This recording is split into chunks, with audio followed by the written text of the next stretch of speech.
Alors, bonsoir à tous et à toutes. Bienvenue à mon petit entretien ce soir avec Philippe de Grosbois. Et cet entretien portera évidemment sur le livre qu'il vient de publier, La collision des récits. Avant de commencer, faire la présentation de notre invité, j'ai quelques petites annonces à vous faire. D'abord, on vous signale, on vous rappelle peut-être plutôt que vous avez droit à un rabais de 25 % sur l'achat du livre de Philippe, La collision des récits, et que vous pouvez le faire à la coop du Cégep. Et qu'à la fin de la présentation, il y aura aussi tirage de 3 exemplaires du bouquin, qui sera évidemment, en tout cas si vous le voulez, dédicacé par M. de Grosbois. Et sinon, pour une question plus pratique, si vous avez des questions, et on espère que vous en aurez, hein, même si c'est une présentation d'abord, ce sont des échanges qui font la richesse des Mon Petits Entretiens. Donc, on espère que vous interveniez au micro. Et ce micro se trouve ici à ma droite, à côté de la rangée de livres qui est là. Alors, ça va pour ça. Je n'oublie rien, Julie? Parfait. Alors, nous sommes donc en compagnie de Philippe de Grosbois. Philippe de Grosbois, évidemment, qui n'est probablement pas très perdu dans un cégep, puisqu'il enseigne la sociologie depuis 2001 au cégep à Huntsic, donc dans le département de sociologie. Et... de sciences sociales, en fait. Ah oui, de sciences sociales, pardon. Merci de le préciser. Et Philippe de Grosbois est aussi actif dans la société civile. Il a été, entre autres, officier syndical, ou à tout le moins, a fait partie du syndicat des profs d'Annecy. Et surtout, fait partie du comité de rédaction de la revue À Babar, un magazine de gauche, et aussi participe à d'autres magazines, comme par exemple Relations, dont on parlait il y a quelques secondes. Bref, c'est quelqu'un d'impliqué, c'est quelqu'un de prodigue en parole et en texte, en verbe, et on est très content de l'accueillir aujourd'hui. Et évidemment, ce qui l'amène ici, c'est la publication de son livre, mais plus généralement, c'est le contexte dans lequel les médias québécois et autres sont actifs, donc les médias en 2022.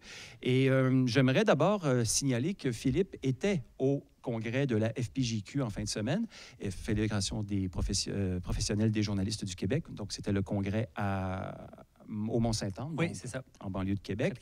Et ce congrès a vu une couverture journalistique d'hier matin, peut-être un peu mince, mais quand même, il était question de militantisme dans le journalisme. Or, pour ceux et celles qui ont lu le livre de M. de Grosbois, et on espère que vous êtes nombreux, sinon vous le ferez, il est beaucoup question du militantisme chez les journalistes. Et au fond, la question avec laquelle j'aimerais lancer cet entretien, c'est est-ce que précisément ce livre, qui est un essai, est aussi un acte militant? Ah, c'est une bonne question. Merci de l'invitation, d'abord. Merci à vous d'être là. Oui, je pense que oui. Moi, en fait, je me cache pas que... je pense que quand on intervient sur les choses humaines, on le fait avec un certain point de vue. Puis le livre avait un objectif un peu de répondre à un certain portrait de la crise des médias. En tout cas, la partie de la crise des médias, peut-être qui parle plus de la question de la désinformation, de la confiance à l'endroit du journalisme. Puis oui, c'est un essai, donc moi, comme vous avez dit, je viens de la sociologie, mais c'est pas un traité sociologique, c'est pas un rapport de recherche, donc c'est un essai. Dans un essai, on a quand même un peu plus de liberté pour prendre des positions. Fait que oui, il y a un certain constat, puis je me cache pas je fais pas semblant de ne pas avoir de point de vue dans ça. Après, est-ce que c'est militant au sens où je dis aux gens de signer une carte pour un parti ou quelque chose comme ça? Non. Mais en tout cas, il y a certainement un engagement dans le fait d'avoir écrit ce livre-là, certainement. Si j'écris, puis autant les 2 livres, en fait, puis même l'implication dans Babar aussi, c'est pour amener, en tout cas dans l'espoir de contribuer à un certain changement, je pense. Ouais. OK. Vous parlez du magazine À Babar. Donc, ce militantisme dont on parle ici serait donc situé à gauche, n'est-ce pas? Ah oui, tout à fait. OK. Oui. Et ce livre, donc, La collision des récits, commence au premier chapitre avec ce que je pourrais qualifier de critique du positivisme dans les médias, à tout le moins dans le travail journalistique. Sans vouloir vous demander de nous faire court, n'est-ce pas? Pouvez-vous nous expliquer un peu ce qu'est pour vous, évidemment, le positivisme, le travail d'Auguste Comte, entre autres, et comment tout ça irrigue la pratique journalistique? Oui, bien, j'ai trouvé ça intéressant de travailler là-dessus puis de me concentrer un petit peu sur le positivisme parce qu'effectivement, ça vient comme un peu des sciences humaines.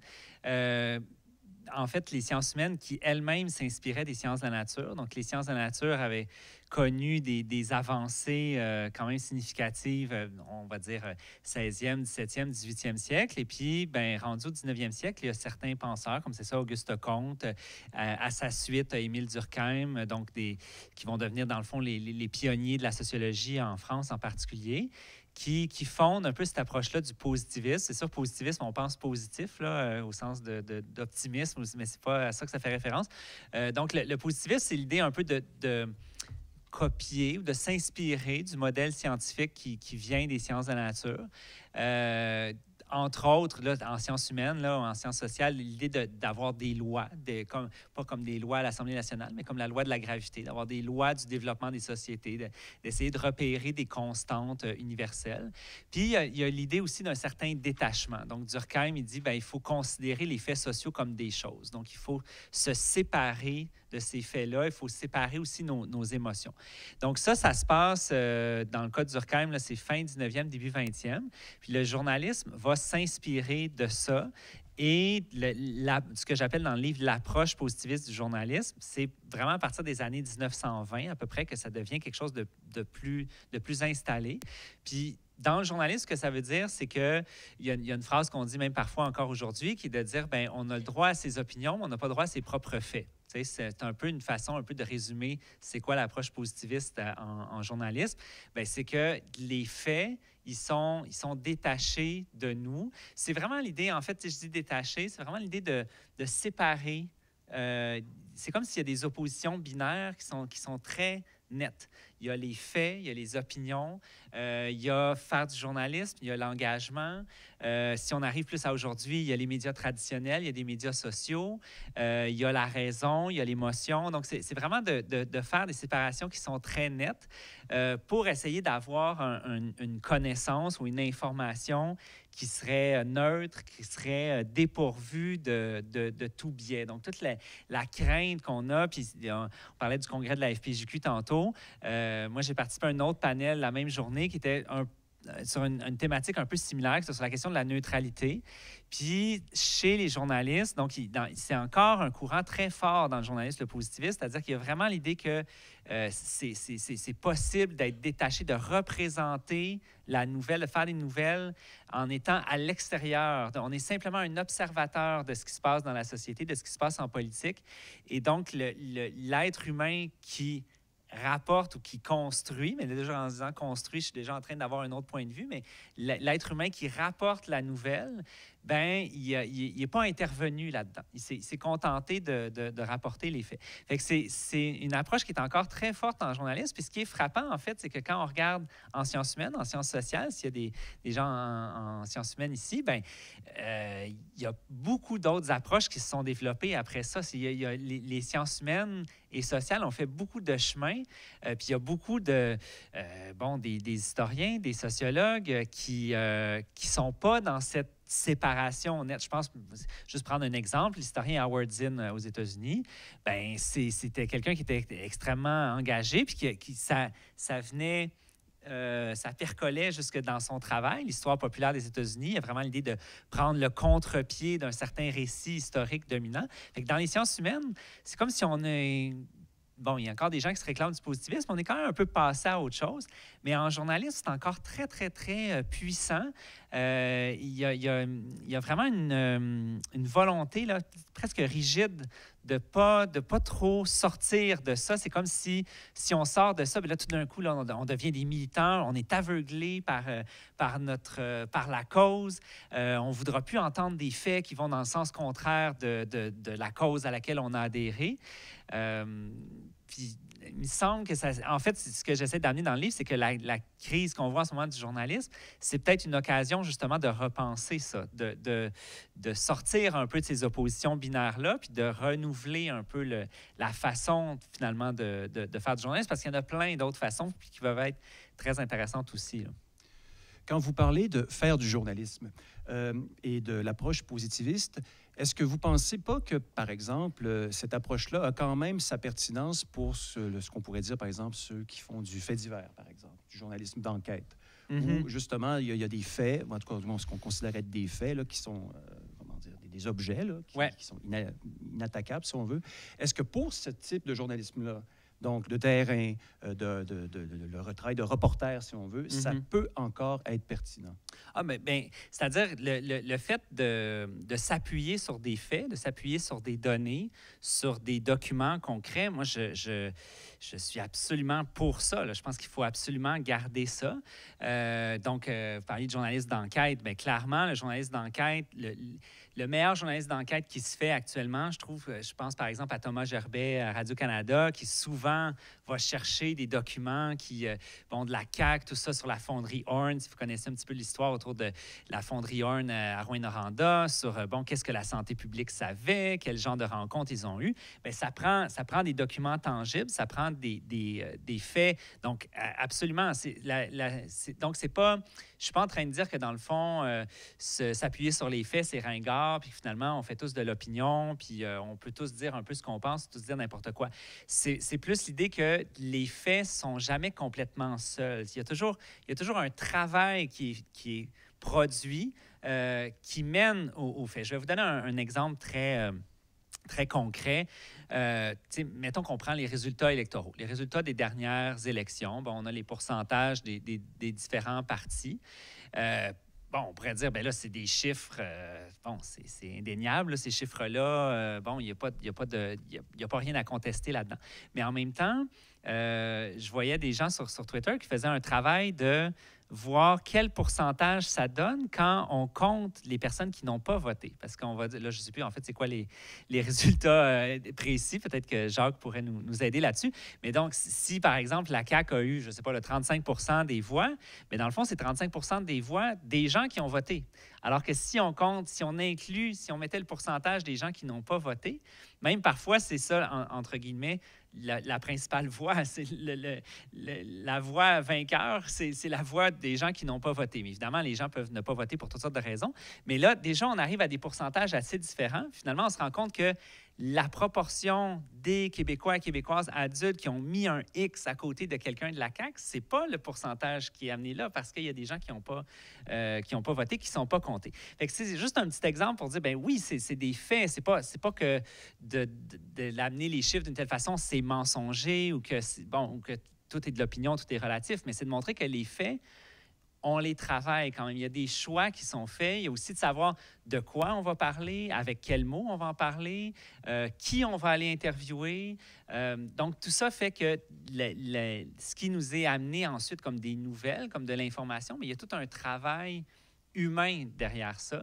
Puis je pense qu'on aurait intérêt à ne pas négliger ça, encore une fois, pour comprendre un peu de la situation dans laquelle on est. Merci. Cette remise en question du modèle positiviste, évidemment, vous en avez fait un livre.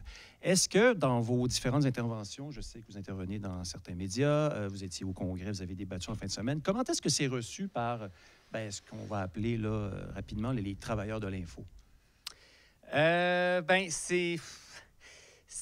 J'en parlais un petit peu tantôt. C'est reçu souvent avec... je dirais, moi, le livre, je le vois un peu comme un livre d'épistémologie, c'est-à-dire, c'est quoi notre rapport à la connaissance? Qu'est-ce qui nous permet de connaître telle ou telle chose? Puis en fait, j'ai l'impression que la réflexion est pas si... comment dire? Les débats étaient intéressants, mais j'ai pas l'impression que c'est quelque chose qui est très courant. C'est comme s'il y a une habitude de fonctionner d'une certaine façon. Fait que j'ai souvent l'impression que c'est comme si c'est comme un peu déstabilisant, ou si j'arrive avec un autre registre. Oui, c'est ça. Fait que j'ai souvent l'impression qu'il y a quelque chose d'un petit peu déstabilisant là-dedans. En fait, là, on parle du congrès de la FPJQ, mais le livre est sorti fin mars. Puis, il y a eu quand même assez peu d'entrevues, comme disons, Devoir, Radio-Canada, tout ça. Puis bon, c'est peut-être parce que le livre n'est pas bon aussi, je ne sais pas.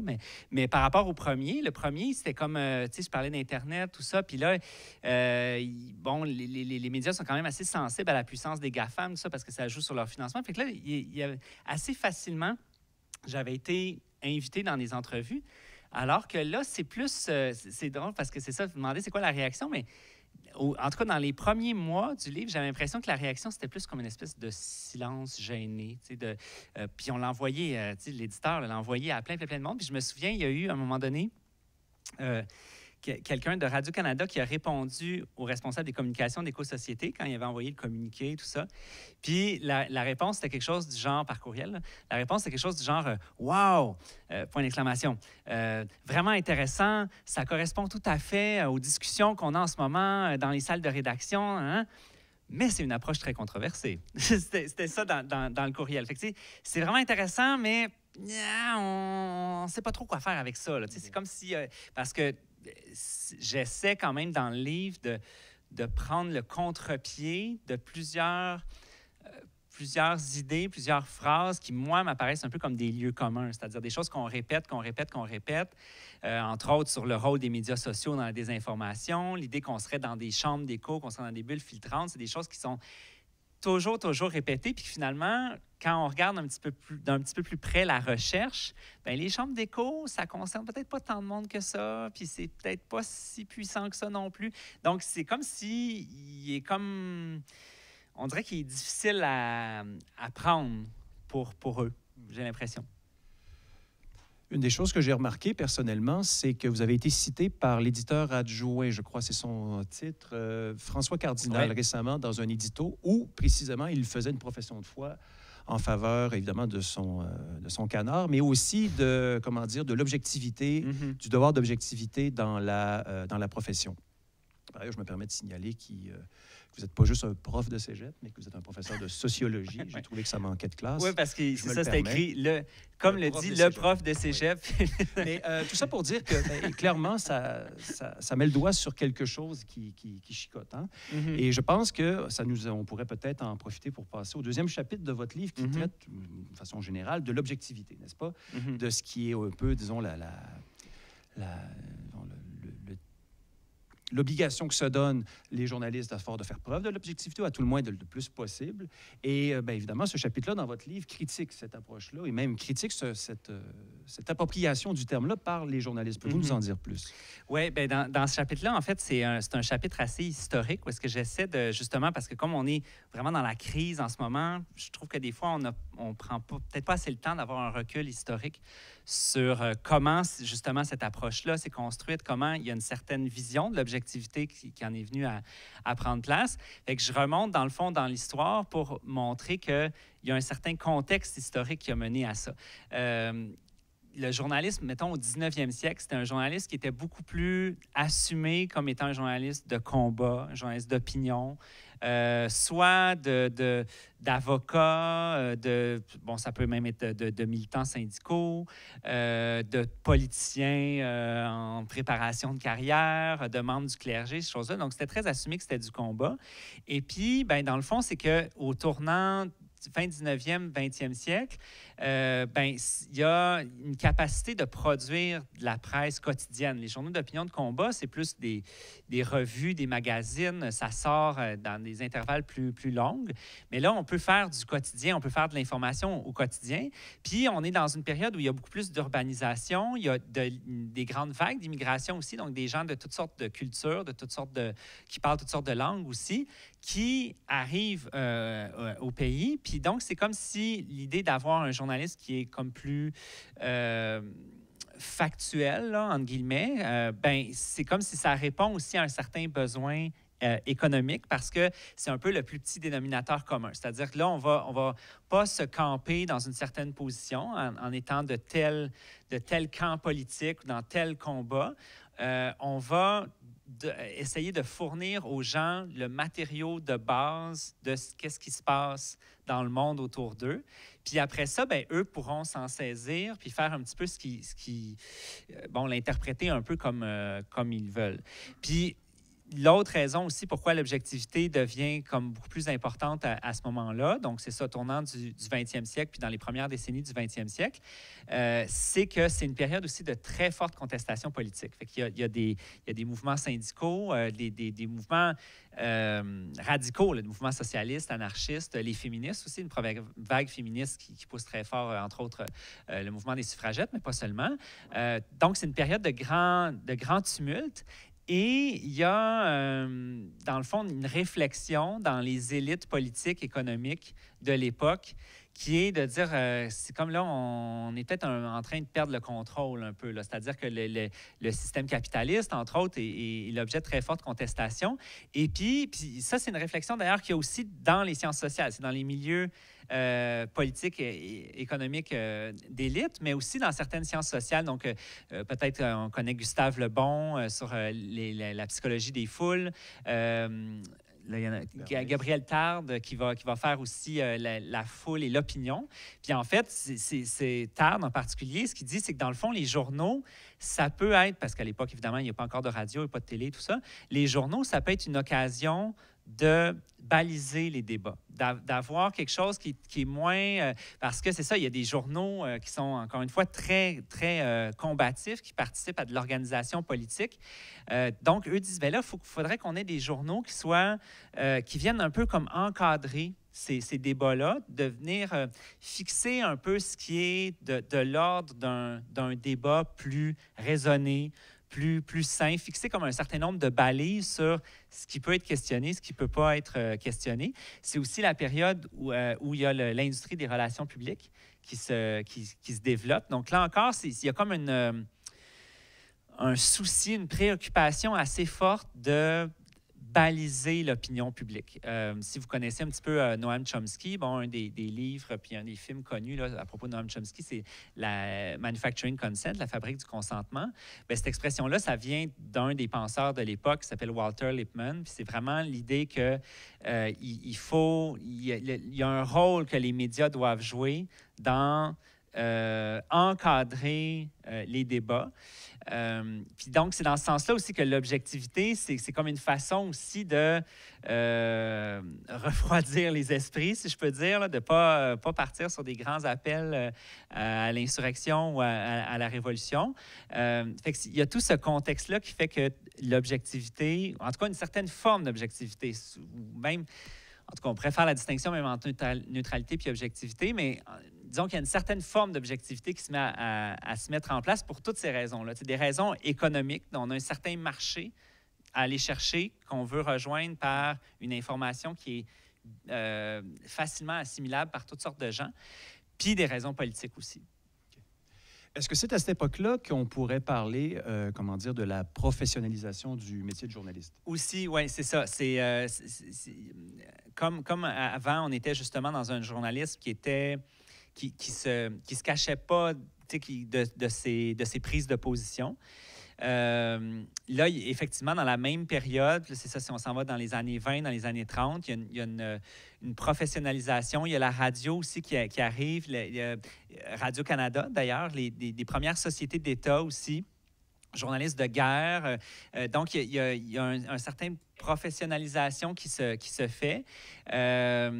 Et aussi, parce que là, j'ai beaucoup parlé des intérêts économiques, des intérêts politiques, d'avoir cette approche-là du journalisme, mais du point de vue des journalistes aussi, il y a quelque chose. C'est pas parce qu'ils sont... Je veux pas faire quelque chose de trop caricatural, là, où est-ce que les journalistes sont simplement les valets des propriétaires.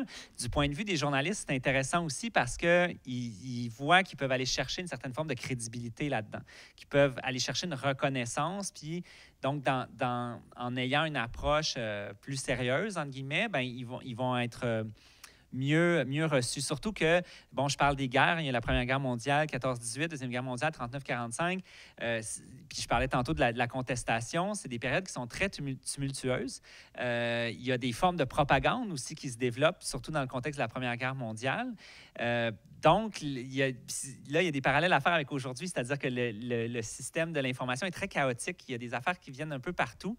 Fait que la professionnalisation du journalisme, c'est un peu une réponse à ça aussi, de dire, bien, dans cet environnement c'est ça, un petit peu bordélique, où est-ce qu'il y a de la propagande de guerre, où est-ce qu'il y avait des journaux aussi, où c'était pas clair si c'était de la fiction ou si c'était quelque chose de réel. Donc, il y avait beaucoup de mélange des genres. Fait que la professionnalisation du journalisme, pour les journalistes eux-mêmes, ils le voient comme quelque chose de positif, dans le sens où ça leur assure une plus grande crédibilité. Puis éventuellement, là, si on avance plus vers l'après-guerre, vers le milieu du 20e siècle, bien, la professionnalisation du journalisme, c'est aussi un prestige qui va en augmentant aussi. En tout cas, au moins pour certains journalistes, là, il y a une reconnaissance même en termes symboliques. Tu sais, si on pense à, je veux dire, René Lévesque, c'était un journaliste avant d'être un politicien. Bon, Judith Jasmin, Bernard de Rome. Bon, si on s'en va dans les années là, 50, 60, 70, 80, bien là, il y a vraiment un statut qui se gagne du côté des journalistes aussi, là.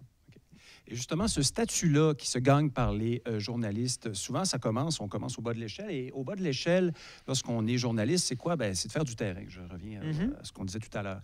Or, est-ce que précisément cette obligation, disons, professionnelle ou même morale de faire preuve de plus d'objectivité possible, c'est pas au fond un réflexe qui est sain de la part des journalistes, qu'à tout le moins, ils sont, encore une fois, ceux qui rapportent la nouvelle, qui ensuite va être traitée par l'éditorialiste, par les pages opinion, etc., etc.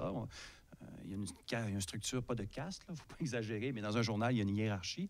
Donc, est-ce que ce devoir d'objectivité-là n'est pas, au fond, gagnant-gagnant et pour le journaliste, et sa profession et son statut, mais aussi pour le public qui le lit? Bien, c'est-à-dire que le passage dont je parlais tantôt entre un journaliste de combat puis un journaliste qui est plus factuel, qui est plus du quotidien, tu sais, moi, je ne suis pas nostalgique, en fait, du 19e siècle. L'idée, ce n'est pas d'en revenir à ce journalisme-là. Je pense que ça représentait une avancée dans le sens où on avait accès à une information qui était plus directe. Donc, c'est ça, le fait d'aller sur le terrain, de s'appuyer sur des documents, s'appuyer sur des témoignages, d'aller chercher ce que les gens vivent, d'être capable... je trouve que dans l'éthique journalistique, il y a quelque chose qui est pas si loin de l'éthique scientifique. Tantôt, je disais, le positivisme vient des sciences humaines et sociales. Bien, l'idée d'avoir des sources, de s'appuyer sur des sources, de valider par les pairs, donc de faire relire. Dans un monde idéal, quand il y a une grande diversité de médias, bien, il y a aussi l'idée qu'un média peut venir un peu contre-vérifier ce que l'un a dit, ajouter un angle supplémentaire. Donc tout ça, c'est quand même assez proche d'un certain esprit scientifique. À ce niveau-là, il y a pas, moi, je n'ai pas d'enjeu comme tel. Le problème, c'est plus que c'est comme si le fait d'avoir cette approche-là, je trouve qu'il y a un risque si on a une trop grande assurance que parce qu'on a une certaine méthode, parce qu'on a cette démarche-là, que c'est comme si tout d'un coup, on est au-dessus de la mêlée, puis que finalement, on a comme réussi à éviter les pièges, réussi à éviter les biais, et que finalement, on n'est plus... Comme journaliste, on n'est plus un être social. On n'est pas quelqu'un avec une certaine formation, est-ce qu'on est allé à l'école privée publique? On est dans quel milieu social? Est-ce qu'on est un homme, une femme? Est-ce qu'on est d'origine immigrante ou pas? Donc, c'est comme si on a une confiance qui est trop grande dans cette méthode-là, bien que finalement, nos biais passent par en dessous, finalement. Ils passent, puis on ne l'a pas trop réalisé. Fait que c'est vraiment pas de rejeter l'idée de faire du terrain ou de s'appuyer sur des choses tangibles, mais c'est d'avoir une vigilance puis une sorte de regard critique sur ces perspectives qui pour moi, manque en ce moment. Tu sais, je prends par exemple toute la mode du fact-checking depuis un certain temps, depuis à peu près 10 ans. La plupart des sites, ça c'était en Europe, en fait, une enquête qui avait été faite, quelque chose comme 90% des sites ou des initiatives de fact-checking en Europe, ça date des 10-15 dernières années. Je n'ai pas la référence exacte, c'est dans le livre à quelque part, mais c'est beaucoup, beaucoup à la mode, le fact-checking. Fait qu'il y a comme l'idée que... je le mentionnais tantôt, on a le droit à ses opinions, on n'a pas le droit à ses propres faits, bien dire, ben voilà, les faits, c'est ça, puis là, ce sont du béton, puis là, on peut dire, ça, c'est vrai, ça, c'est pas vrai. Mais des fois, souvent, c'est plus compliqué que ça. C'est plus complexe que de juste déterminer comme ça ce qui est vrai, ce qui est faux. Fait que le danger, c'est plus d'avoir une trop grande assurance par rapport à ça, d'après moi. Merci, c'est très, très intéressant. Et justement, sur la profession journalistique en général, et surtout pour ceux qui font, disons, qui ramassent l'usufruit de leur travail, c'est-à-dire les grands propriétaires de médias, et ça nous amène au troisième chapitre. Pouvez-vous nous dire un peu, nous parler des structures, disons, de pouvoir ou, comment dire, de propriété, si on veut, médiatique, en Amérique du Québec, en Amérique du Nord ou dans le monde? Oui. Bien, si je reviens sur cette transition, je trouve que c'est assez instructif. Les journaux du 19e siècle étaient financés par des partis politiques, étaient financés par l'Église. Donc, en termes d'indépendance, c'était assez moyen. Et le modèle d'affaires qui se développe au 20e siècle a l'avantage, pour justement un peu ménager là, les bons et les mauvais côtés, a l'avantage d'avoir une indépendance par rapport au clergé, par rapport aux partis politiques, par rapport directement au gouvernement ou à l'État, carrément. Mais l'enjeu, c'est qu'il y a une nouvelle dépendance qui se développe, qui est une dépendance économique. Donc, la façon d'aller chercher des revenus... Puis une des raisons pourquoi on va produire des journaux à bas prix dans cette période-là, c'est parce que c'est à bas prix pour les gens qui achètent le journal. Mais en fait, c'est parce que le journal, il est principalement financé par d'autres forces qui sont les annonceurs. Donc là, il y a tout un modèle d'affaires où finalement, l'information, c'est sûr, là, je fais abstraction un peu de Radio-Canada, les sociétés d'État, ce genre de choses-là, mais une grande partie de l'information, finalement, est financée par la publicité. Et donc, ça aussi, ça vient... Il ne faut jamais le voir là, comme une ligne directe, qu'il y a un téléphone rouge de tel annonceur à tel journaliste, mais c'est comme si les journaux, les médias, si éventuellement on va voir la télé, tout ça qui se met en place, bon, TVA, personne... On ne paye pas pour TVA. TVA, c'est gratuit, mais c'est gratuit parce que ce n'est pas vraiment nous, les clients. C'est qui les clients d'une station de télé comme TVA ou de LCN ou du journal qui est Métro, 24 heures, ces choses-là. Même un journal qui coûte 1 $, c'est sûr que ce n'est pas avec le 1 $ du lecteur ou de la lectrice qu'on le paye. Donc, en fait, les clients, c'est les annonceurs. Et les annonceurs, bien, ils veulent avoir accès à un certain public. Ça, j'invente rien, c'est Noam Chomsky là, qui développait beaucoup ça, puis qui dit encore à l'occasion. Dans le fond, c'est ça, c'est que les journaux ou les médias privés, surtout, vendent l'attention d'un public à des annonceurs. Puis c'est pas n'importe quel public non plus. C'est qu'en général, on a tendance à aller chercher la frange du public qui a quand même un bon pouvoir d'achat. Donc, on va aller plus vers la classe moyenne supérieure. Si on prend les sections de grands journaux aujourd'hui, bon, la presse, tout ça, bien, on va avoir un cahier affaires ou un cahier finance, mais pas de cahier travail. On a des cahiers gourmands ou voyage ou plaisir, qui sont souvent des cahiers qui nous parlent de différentes style de consommation, finalement, aller faire du tourisme, aller dans tel spa, machin. Mais on n'a pas de cahier inégalité, pauvreté. Bon, donc, sans que ça veut dire que, parce que j'étais l'annonceur, je vais juste dire des choses positives de cet annonceur-là. Mais c'est comme si les journaux puis les médias privés deviennent comme un peu des entremetteurs de la société de consommation. Donc, les annonceurs ont des choses à vendre, le public veut s'informer, mais en même temps, on lui amène aussi, parce qu'on a l'attention, ça, c'est quelque chose sur lequel je reviens souvent dans le livre, parce que l'enjeu avec les médias sociaux, finalement, n'est pas si différent que ça. On est dans une économie de l'attention, on essaie d'aller chercher l'attention des gens.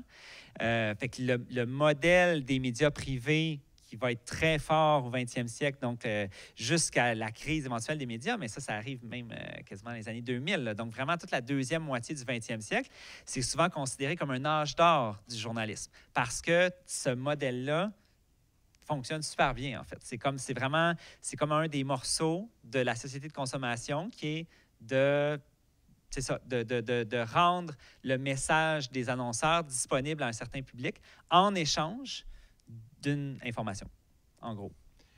Et, bon, vous avez parlé de la société de consommation qui, au fond, est mise en place, qui est activée par les grands intérêts capitalistes. Mais On pourrait penser, par exemple, que c'est simplement que c'est un genre d'accommodement naturel, si on veut, que les journalistes, que les journaux font par rapport à leurs annonceurs, c'est-à-dire on sait quoi faire pour pas te déranger versus, pour que tu nous retires ta clientèle.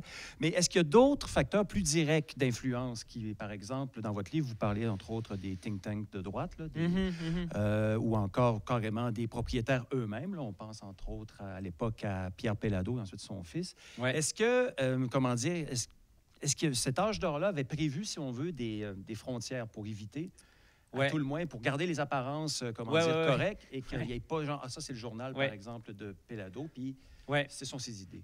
Ben oui, je pense qu'il y a des frontières, puis je pense qu'il faut... Des garde-fous, j'aurais préféré dire. Oui, c'est ça, effectivement. Puis, tu sais, je pense qu'il faut... C'est tentant d'aller dans une vision souvent un petit peu caricaturale, puis de dire, ben c'est ça, tu sais, PKP appelle, puis dit à un tel, aujourd'hui, tu parles de ça, ou encore, comme je disais tantôt, pour les annonceurs. Puis souvent, quand on amène des critiques, c'est souvent dans les premières choses que les artisans ou même les propriétaires, les patrons vont répondre, c'est de dire, ben non, il y a des garde-fous, il y a des frontières, il y a les codes de déontologie, il y a ces choses-là, il y a, le secteur de la pub est indépendant du secteur du journal, donc c'est des gens qui, en tout cas, je ne sais pas jusqu'à quel point est-ce qu'ils se parlent. Il doit y avoir des parties de Noël quand même, j'imagine qu'ils se parlent un peu. Mais tu sais, de dire quand même leurs activités sont indépendantes l'un de l'autre. Je pense que c'est plus fructueux de l'analyser plus sous un angle comme plus structurel. Comme ce que je disais tantôt sur les cahiers, ben c'est ça, c'est que c'est des choix. Ah, puis il y a un exemple aussi des cahiers que je n'ai pas nommé, c'est qu'il y a souvent un cahier. Là, ça change un petit peu là, parce qu'on est un peu dans le trouble au niveau climatique, là, mais pendant très, très, très longtemps, on avait un cahier auto, puis on n'avait pas un cahier environnement. Puis même là, cahier environnement, il y a beaucoup d'auto électriques dans le cahier environnement des fois. Fait que ça c'est pas de dire, l'annonceur a une influence directe, mais ça veut dire qu'il y a une influence du marché, si on veut, sur le contenu, qui n'est pas, c'est ça, qui n'est pas par une ligne directe, mais c'est de savoir un peu, c'est quoi nos intérêts, quel est le public qu'on peut aller chercher, est-ce qu'on va être capable d'aller chercher ce public-là avec ça. Puis, pour ce qui est des propriétaires, là, c'est peut-être plus, encore une fois, si on essaie de le regarder plus de manière structurelle pour pas aller dans quelque chose qui serait limite complotiste, c'est de regarder comme l'impératif du profit. C'est-à-dire que quand on a des médias privés, l'idée, c'est ça, c'est d'aller, on en veut le plus possible. On va aller chercher le plus d'attention possible. Puis, une des choses que j'essaie d'amener dans le livre, puis encore une fois, autant pour les médias dits traditionnels que les médias sociaux, c'est que plus un média est orienté vers la recherche du profit, plus la qualité de l'information va avoir tendance à diminuer. Parce qu'aller chercher l'attention des gens, ça se fait beaucoup plus facilement avec du sensationnalisme, avec des faits scabreux. Il y a tout ce qu'on appelait là, avec Hearst, Hearst qui est un grand magnat de la presse début du 20e siècle, qui a inspiré Orson Welles pour Citizen Kane. Citizen Kane était basé sur Hearst avec un prof de cinéma. Fait que ça devrait bien passer. Oui, c'est ça. Ça devrait bien passer. Mais je suis en train de perdre pourquoi. En fait, c'est à cette époque-là, on a appelé le journalisme jaune. C'est ça, qui est vraiment de développer du truc à sensation, des potins, des choses qui vont vraiment faire acheter les gens. Fait que ça, pour moi, c'est quand même une influence qui est vraiment significative sans être du micromanagement, là, sans être que le patron est en train de dire, là, tu vas parler de telle chose. Ce qui ne veut pas dire que ça n'arrive pas non plus, mais le portrait général, je pense que c'est plus ça. Pour ce qui est des think tanks, tout ça, c'est que là, si on arrive plus sur la question du néolibéralisme, dont il est question dans ce chapitre-là, comme l'Institut économique de Montréal, l'Institut Fraser, tout ça, je pense que là où ça a touché une corde sensible peut-être dans les médias, d'abord, c'est ça, les entreprises de presse, à ce moment-là, c'est beaucoup des entreprises privées. Donc, en soi, on est dans une entreprise qui fait partie, finalement, du système capitaliste. Donc, le langage, la vision du monde est quand même assez similaire en partant.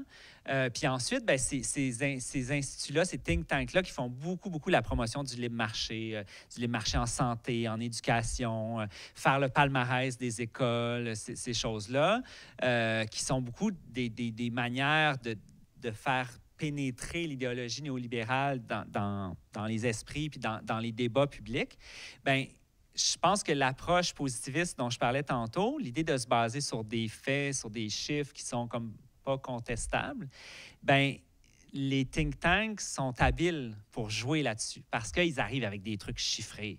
Puis là, le chiffre, il dit ça. Il y a eu toute une période où, à Québécois, il y avait, donc vraiment, là, quand on était dans la période d'ascension de l'idéologie néolibérale, donc là, c'était peut-être dans les années 2000 à ce moment-là, donc avant 2008, là, où il y a la crise financière, c'était le Québec est dans le rouge. Donc, il y avait des bulletins de nouvelles, que ce soit à TVA, tout ça, puis, ou même des fois dans le journal aussi, mais dans le bulletin de nouvelles, puis il y avait littéralement, des fois, un petit compteur, le compteur de la dette. Fait que là, pendant que les journalistes faisaient leur reportage, ça, on voyait en temps réel la dette publique augmenter. Fait que ça, je trouve que c'est un bel exemple aussi parce que ben, c'est des chiffres. Puis là, ben, des chiffres, mais on ne peut pas contester ça, les chiffres, là, c'est vrai. Mais c'est qu'il y a une façon de les présenter, le mettre en temps réel, c'est pas anodin. C'est pas un choix complètement innocent. C'est l'idée de dire, hey, là, on est en train de parler, là, puis là, on parle de tel fait divers, de tel événement, de telle déclaration du policier, mais pendant qu'on parle de tout ça, là, la dette continue d'augmenter. Donc, c'est quelque chose qu'il faut qu'il soit tout le temps présent à notre esprit. Puis ça, c'était l'Institut économique de Montréal qui faisait le compteur de la dette. Donc, il y avait comme une espèce de partenariat entre l'Institut économique de Montréal et Québécois. Sur l'idée d'amener ce compteur-là. Donc là, il y a un agenda qui passe à travers quelque chose qui apparaît en surface objectif. Donc, c'est pour ça aussi que du côté des journalistes, bien, ça n'a peut-être pas été reçu avec beaucoup de vigilance ou de distance parce que, ben écoute, c'est la réalité. Là.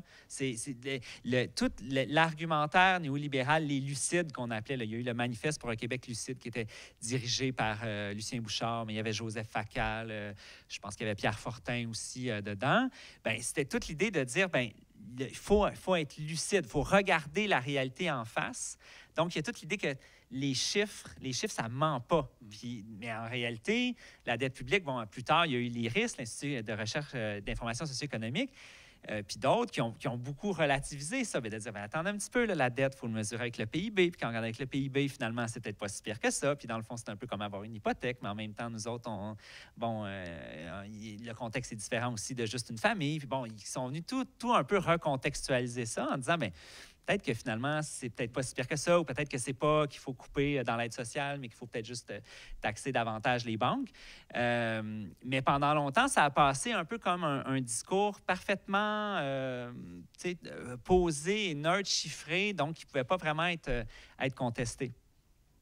Et vous avez parlé de l'IRIS, je suis content parce que ça m'était apparu comme un genre de contre-feu, n'est-ce pas, à l'Institut économique de Montréal, qui est donc campé à droite, l'IRIS plus à gauche. Comment est-ce que le milieu médiatique réagit par rapport justement à ces... par exemple, à l'IRIS? Est-ce que l'IRIS, c'est parce que nous, vous et moi, on a fait du syndicalisme actif puis on les reçoit directement dans notre boîte, ou ils ont quand même des relais, comme l'Institut économique, donc ils ont des relais dans les médias? Je pense... L'Institut économique de Montréal est encore beaucoup cité, en tout cas dans les années, je ne sais pas pour 2022, mais même dans les 5-6 dernières années, l'Institut économique est encore beaucoup cité. Mais je pense que l'IRIS, pour prendre cet exemple-là, l'IRIS a réussi quand même à se faire une place. Puis je pense que le contexte économique joue pour beaucoup aussi. C'est-à-dire que tout ce que je viens de décrire là, c'est pour ça que je parlais tantôt de la période d'ascension du néolibéralisme dans les années 80, 90, 2000 jusqu'à 2008. C'était la période vraiment là, offensive, si on veut, du néolibéralisme sur le plan idéologique. Autant la question de la mondialisation, tout ça, mais aussi l'idée qu'il faut être rigoureux dans nos dépenses et tout ça. Puis les critiques, pendant longtemps, était complètement... c'était comme si c'était des gens qui étaient sur une autre planète. C'était vraiment là... C'est pour ça que tantôt, je parlais du manifeste pour un Québec lucide. Il y a vraiment l'idée que si vous n'acceptez pas le contexte, la réalité économique dans laquelle on est, ça ne vaut même pas la peine de discuter avec vous. C'est comme c'est un discours qui est même pas recevable, ou en tout cas qui est complètement... qui est vu comme farfelu.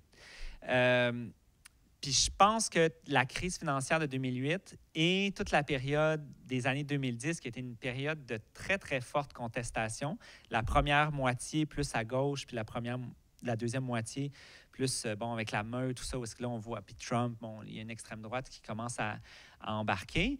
Mais ça a été une période où il y a eu beaucoup de contestations, puis où, en fait, ce consensus-là, on appelait ça aussi comme ça, un consensus néolibéral, il existe comme plus vraiment. Là. Puis le néolibéralisme s'est mis à s'imposer par des méthodes beaucoup plus autoritaires, les politiques d'austérité qu'on a eues avec Couillard dans les années 2010.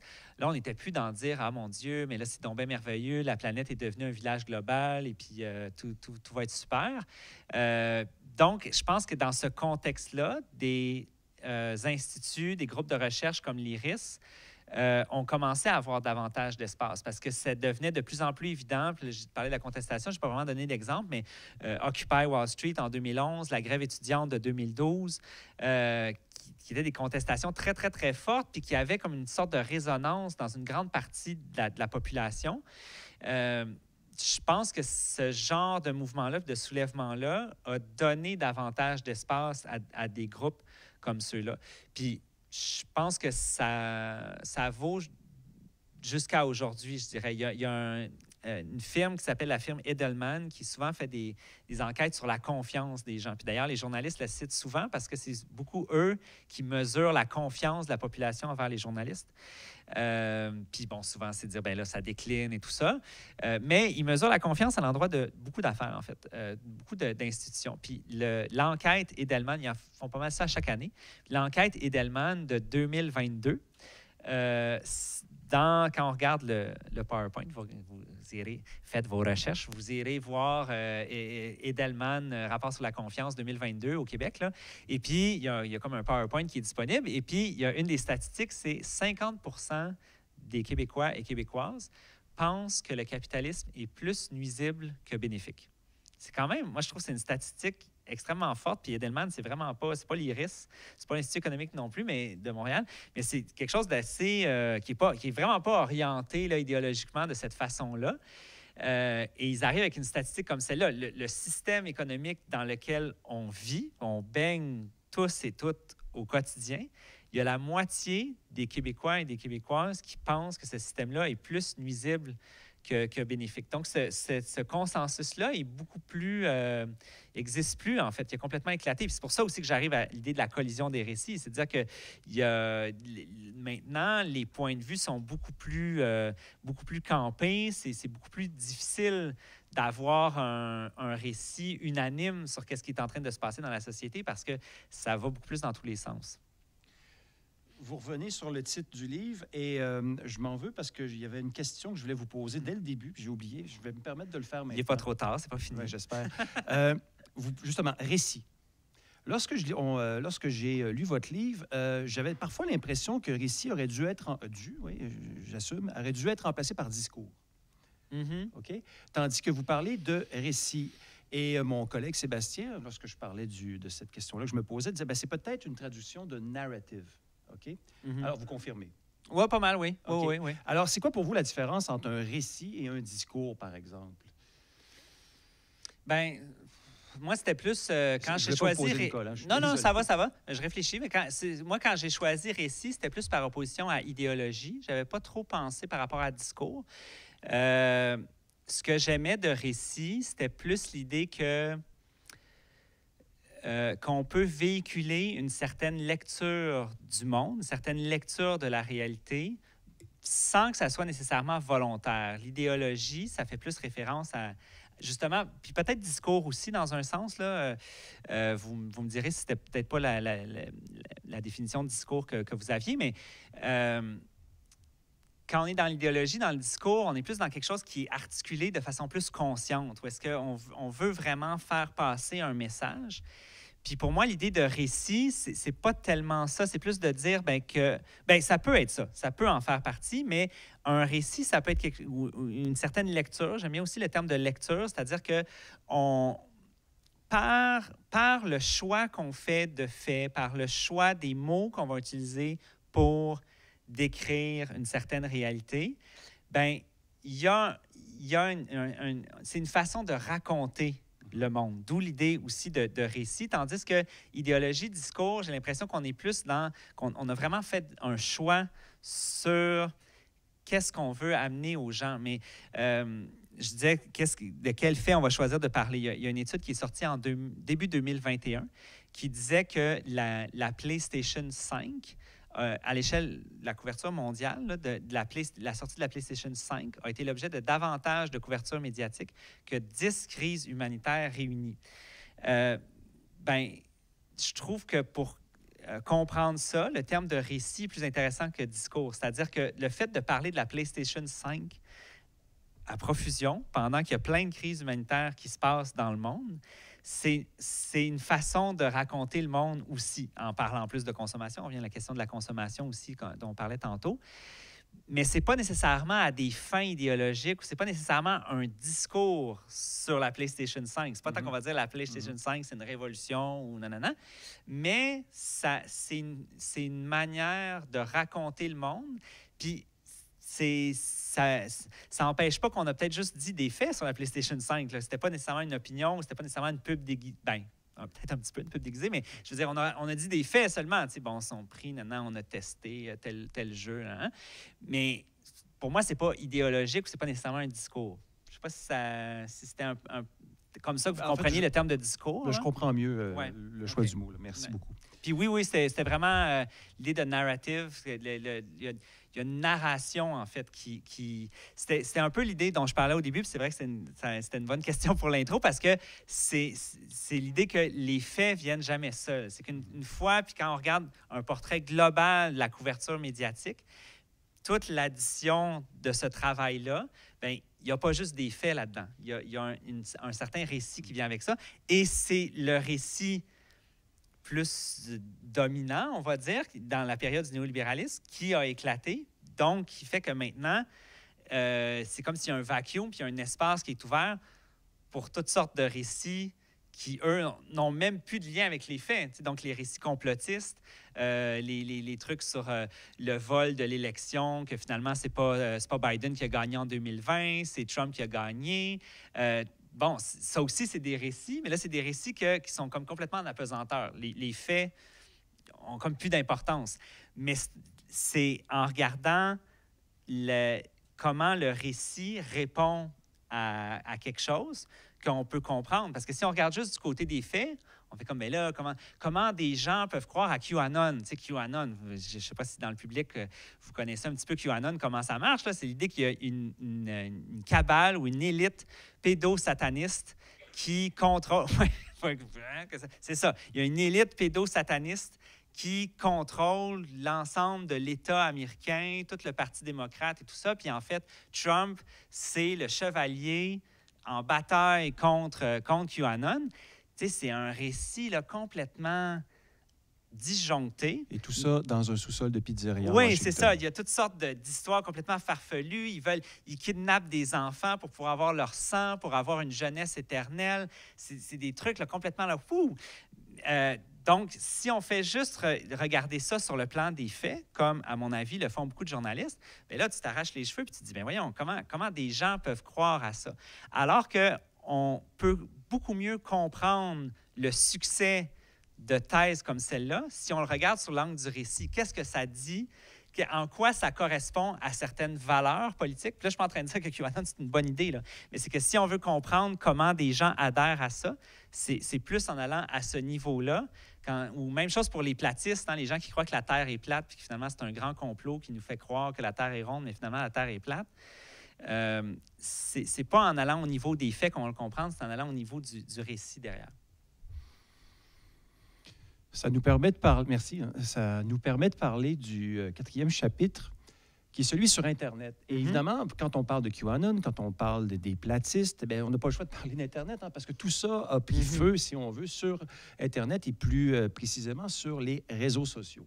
Alors, évidemment, c'est une discussion, évidemment, qui pourrait faire l'objet quasiment d'un séminaire, n'est-ce pas? Et puis, qui plus est, vous avez déjà parlé de ce sujet-là dans votre livre précédent. Mais on parlait donc de la propriété médiatique, la propriété capitaliste des grands médias et tout ça. Et évidemment, des médias qui se sont retrouvés un petit peu le bec à l'eau récemment avec l'arrivée des médias sociaux, la perte de revenus publicitaires. Bref, autrement dit, dans le courriel où on a échangé sur les sujets de la discussion, je parlais de la bombe Internet. Bien, où en sommes-nous en termes de retombées? Je veux dire, qui sont radioactifs ou non, je ne le sais pas. Mais QAnon, ces phénomènes-là qui prennent naissance dans les réseaux sociaux, comment est-ce que le milieu journalistique doit aborder ça? Oui. Bien, c'est que je trouve que souvent, dans les médias, je le mentionnais un petit peu tantôt, on fait beaucoup une opposition entre les médias traditionnels et les médias sociaux. Puis il y a des différences, c'est clair, entre les médias sociaux et les médias traditionnels, dans la mécanique, le fonctionnement, tout ça. Mais il ne faut pas perdre de vue des similitudes aussi. Donc, tantôt, je mentionnais l'économie de l'attention, comment on est à chercher l'attention des gens. Donc, les médias sociaux ont d'autres méthodes que les médias traditionnels. Bon, les algorithmes, tout ça, comment nous donner du contenu qui va nous garder sur la plateforme. Mais, ultimement, l'objectif est le même. L'objectif, c'est d'aller chercher notre attention, d'accaparer notre attention, d'accaparer notre temps. Il y avait un ancien président de TF1, une chaîne en France, qui appelait ça le temps de cerveau humain disponible. Hein? On a du temps, on a un nombre limité de minutes, de secondes, d'heures, peu importe, d'attention à accorder. Et pourquoi les médias, les médias privés traditionnels et les médias sociaux, pourquoi ils essaient autant d'aller chercher notre attention? Parce que c'est de l'attention ensuite qu'on revend aux annonceurs. C'est le modèle dont je vous parlais tantôt.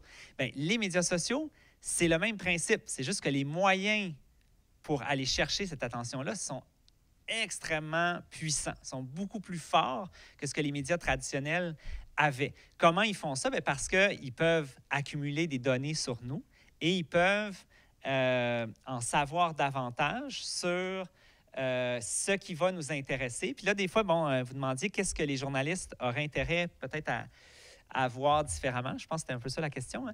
Bien, c'est que souvent, les journalistes vont penser que la façon de garder l'attention des gens sur les médias sociaux, c'est de leur donner des choses avec lesquelles ils sont d'accord. On va les renforcer avec des choses qui sont d'accord. Puis là, c'est là qu'on arrive à l'idée des chambres d'écho. Il y a des gens là, ils font juste voir des choses avec lesquelles ils sont d'accord. Puis là, ils s'enfoncent. Des fois, on dit on s'enfonce dans le terrier du lapin, là, parce que là, on s'en va de plus en plus loin dans les croyances. Puis là, on se radicalise. Puis là, c'est comme ça qu'on devient complotiste. Mais c'est pas exactement comme ça que ça fonctionne. Ce qui nous garde sur les médias sociaux, oui, ça peut être des choses qui correspondent à nos intérêts, des choses avec lesquelles on est d'accord.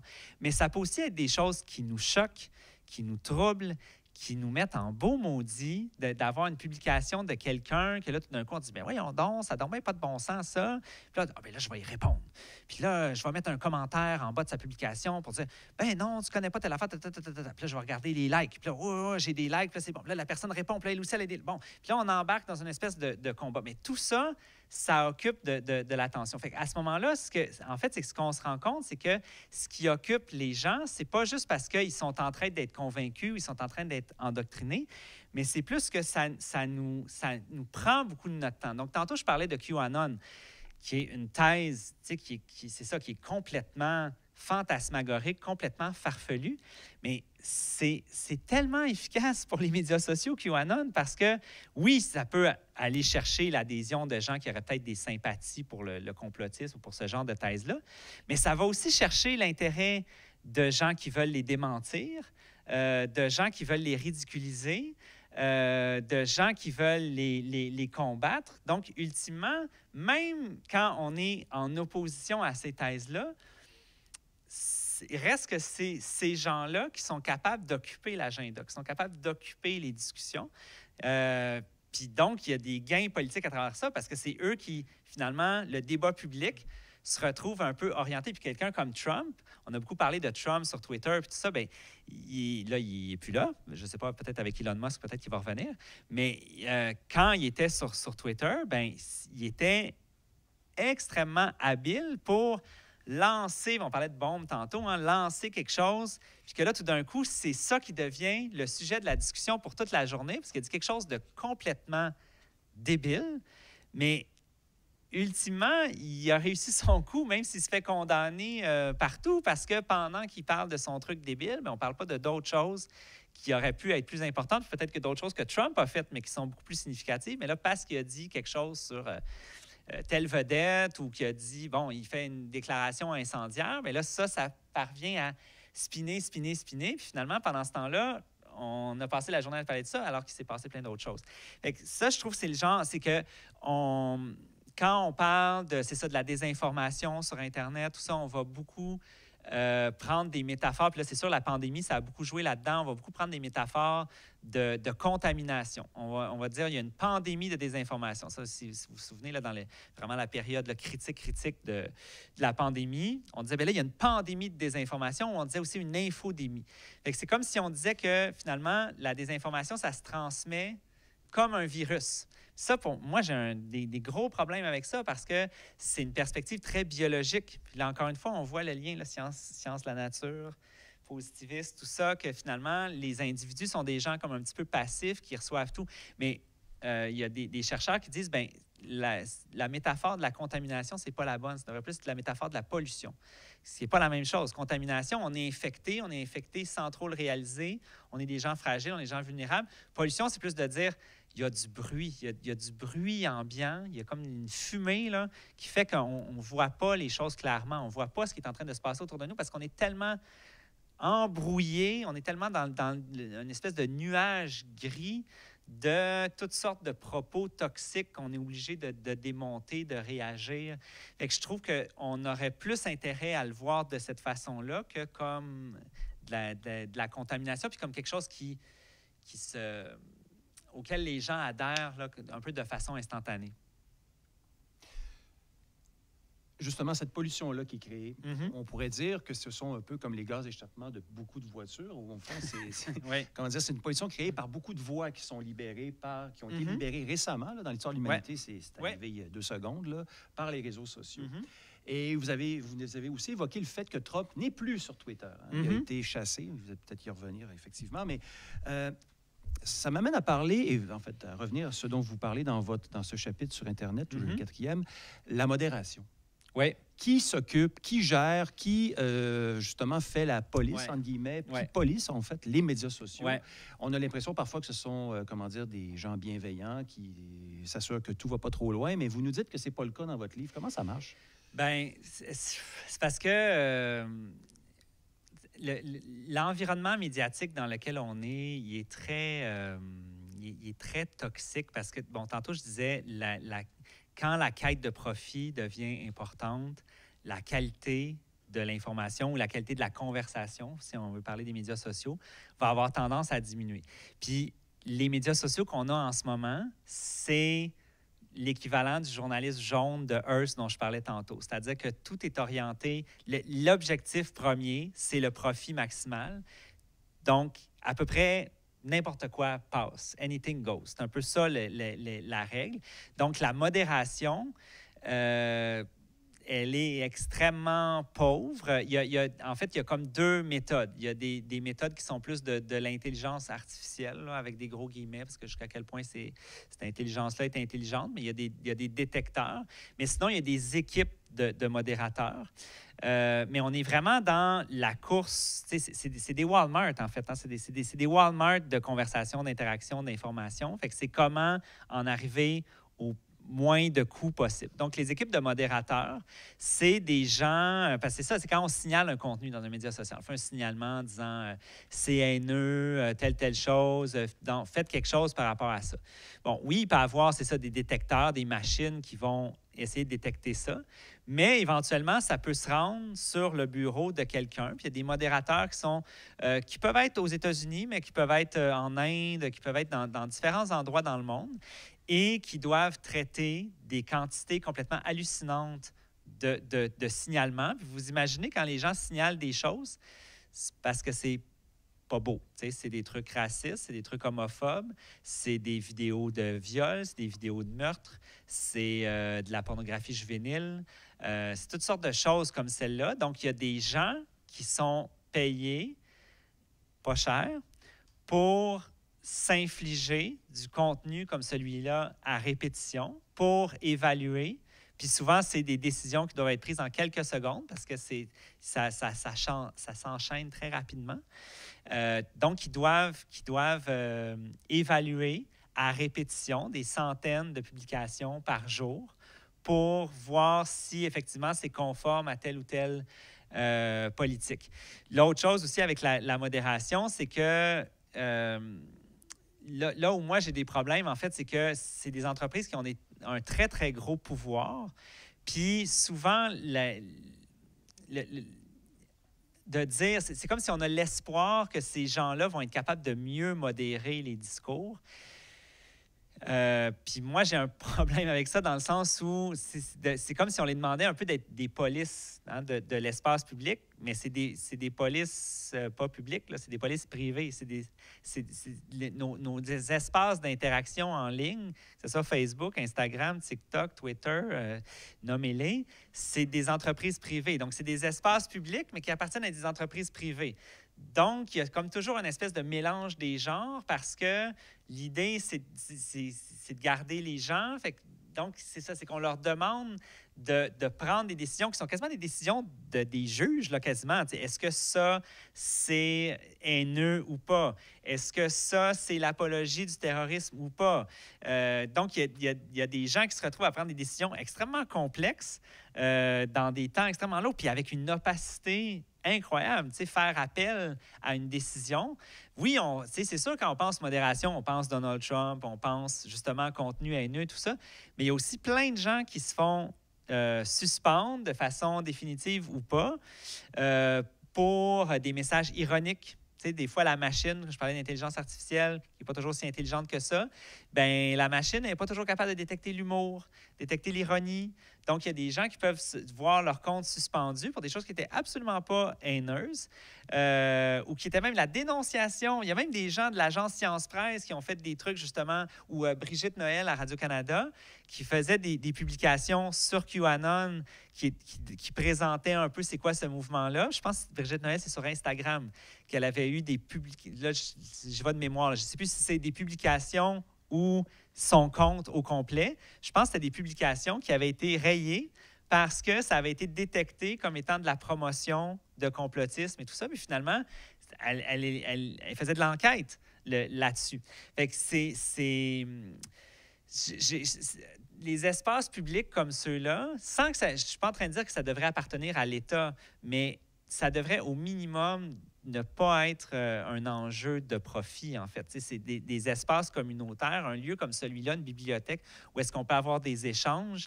Bien, l'échange n'est pas conditionné par est-ce que c'est rentable, est-ce que peut-être que si je dis quelque chose d'un peu plus freak, là, que finalement, il va y avoir plus de gens qui vont l'écouter, bien, ça vient souvent pourrir la conversation. Puis la modération ou la médiocre modération qui est faite vient souvent comme l'illustrer. Et cette désinformation-là, cette modération-là, pardon, excusez-moi, je monte. Cette modération-là, justement, on pourrait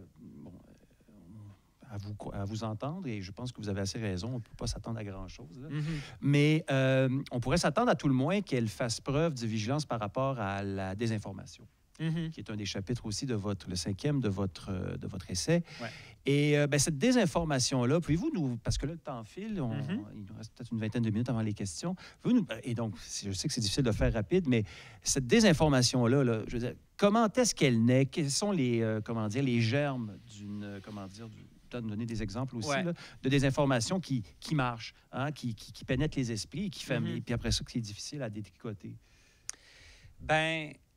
Un des grands arguments du livre, si on veut, c'est de dire que on présente beaucoup ce problème-là comme étant un problème technologique. Donc, je parlais tantôt, les algorithmes, les bulles filtrantes, on tombe dans le trou du lapin, tout ça à cause des algorithmes, à cause des médias sociaux. Donc, on voit beaucoup ce problème-là comme un problème qui est causé par la technologie. Même tantôt, vous avez dit que c'était peut-être juste un petit tournure de langage, mais vous avez dit que c'est né sur les médias sociaux. Mais comme, mettons, si on prend QAnon encore, ça, il y a quand même je nommais Brigitte Noël tantôt, Jeff Yates, il avait fait une série, je pense que ça s'appelle Conviction, une balado.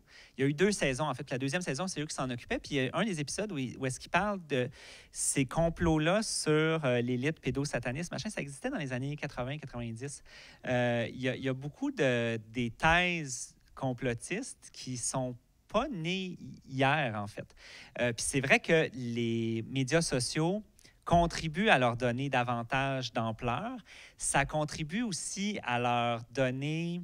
C'est-à-dire que c'est plus facile pour les gens de se réseauter. Même avant les médias sociaux, mais dans les débuts d'Internet grand public, il y a eu des thèses complotistes sur le 11 septembre.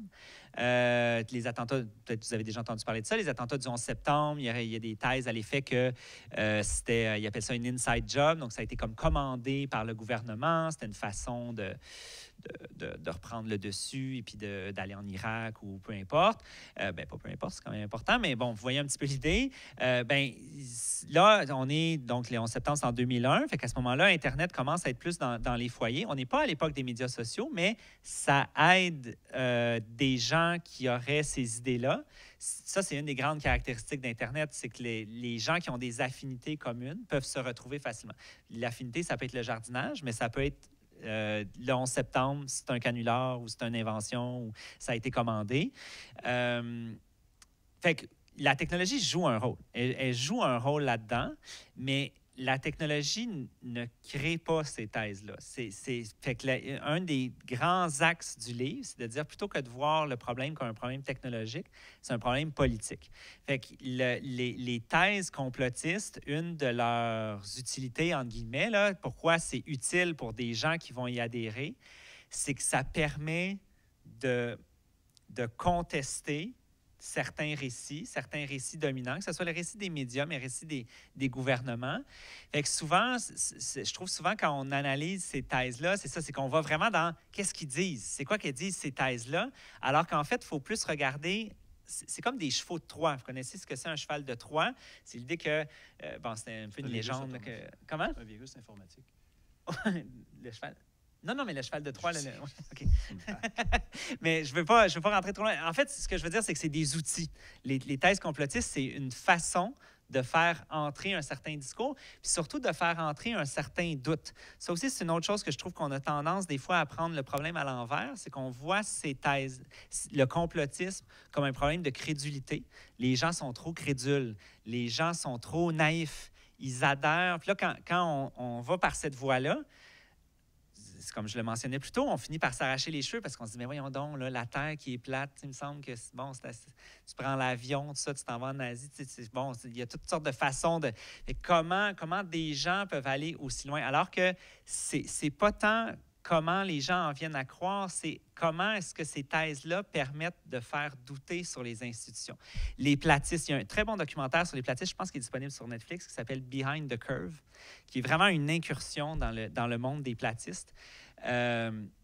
Et j'ai un bout que je trouve vraiment intéressant parce qu'il montre justement comment ça fonctionne, comment on amène les gens à adhérer à quelque chose d'aussi spécial que de dire la Terre est plate. En fait, c'est qu'ils vont demander aux gens, mais comment tu sais que la Terre est ronde? Donc, j'ai quasiment envie de vous poser la question. Comment vous savez que la Terre est ronde? Dans les cours, il y a des globes. Puis la NASA, la NASA sont allés, ils ont pris des... Ben oui, mais la NASA, là, je me mets dans la peau d'un platiste là, qui essaierait de vous convaincre. La NASA, c'est qui ça, la NASA?